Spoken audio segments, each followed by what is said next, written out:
প্রতিদিনের মতো দেখো এখনও এক গাদা খাবার নিয়ে বসে পড়লাম খাইতে। আমার হাতের খাবার আমার কাছে অনেক ভালো লাগে। আমি যেরকম রান্না করি আমার কাছে অনেক মজা লাগে। এমনকি যারা খায় সবাই বলে আমার হাতের রান্না অনেক মজা। দেখো এই যে আমি আলু ভর্তা নিছি, ডিম ভর্তা, পটল ভাজি, রুই মাছ। দেখো আমি আমার এক খাইতে ভালো লাগে না, তাই আমি এরকম করে ভিডিও বানাইয়া তোমাদের সাথে শেয়ার করি আর একসাথে খাই। এই যে সাথে পাঙ্গাস মাছ আছে। যারা যারা খাইতে চাও তারা চলে আসো আমাদের বাসায় আমার হাতের রান্না খাওয়ার জন্য। তোমাদের সবাইকে দাওয়াত দিলাম। অনেক মজা। যাদের মুখে রুচি নাই, খাইতে ভালো লাগে না, খাওয়ার ভিডিও দেখো, তারা অবশ্যই আমার এই ভিডিওটা দেখবা আর দেখে দেখে খাবা। দেখো আমি কেমন করে খাই। আর তোমরা আমার খাওয়ার ভিডিওগুলো এত পছন্দ করো, যার কারণে আমি প্রতিনিয়ত যা খাই, মানে দিনে যা খাই প্রতিদিন একবার করে একটা করে ভিডিও তোমাদের জন্য আমি আপলোড করি। সবাই আমার জন্য দোয়া করো। মাঝখানে কয়েকদিন আমার কিছুই খাইতে ভালো লাগে নাই, এখন আল্লাহ রহমতে এখন আমি সব খাইতে পারি, সবই ভালো লাগে।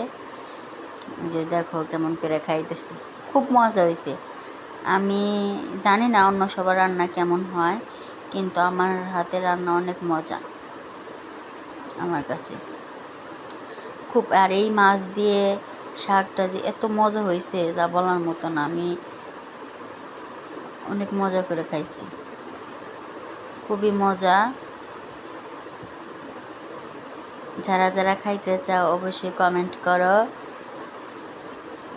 আর যা আমার চ্যানেলটা নতুন, তোমরা তো সবাই জানো যে আমার এটা নতুন চ্যানেল। এর আগে একটা ছিল, সেটা হচ্ছে 1.8K ফলোয়ার্স হওয়ার পরে আর কি এমনিতেই আমি ওইটা ডিলিট করে দিছি। কারণ ওইটাতে অন্য মানুষের আইডিও ছিল, অন্য মানুষের ভিডিওগুলো ছিল। এখন এটা আমার নতুন অ্যাকাউন্ট, এটা আমি নতুন খুলছি 1 সপ্তাহ ধরে। তো তোমরা সবাই যারা আমাকে ভালোবাসো, সাপোর্ট করো, অবশ্যই আমার চ্যানেলটাকে সাবস্ক্রাইব করে দিও। আর আমার মোবাইলটা বেশি ভালো না, যার কারণে ফেসটাও সেরকম পরিষ্কার আসে না, মানে ভালো দেখা যায় না, শুধু মানে কালো কালোই দেখা যায়। তো যাই হোক, সব মিলে মোটামুটি ভালোই হয়েছে। আর তোমরা সবাই আমার জন্য দোয়া করো। তোমরা সবাই ভালো থেকো। আজকের মতো বিদায় নিচ্ছি। Tata, bye bye.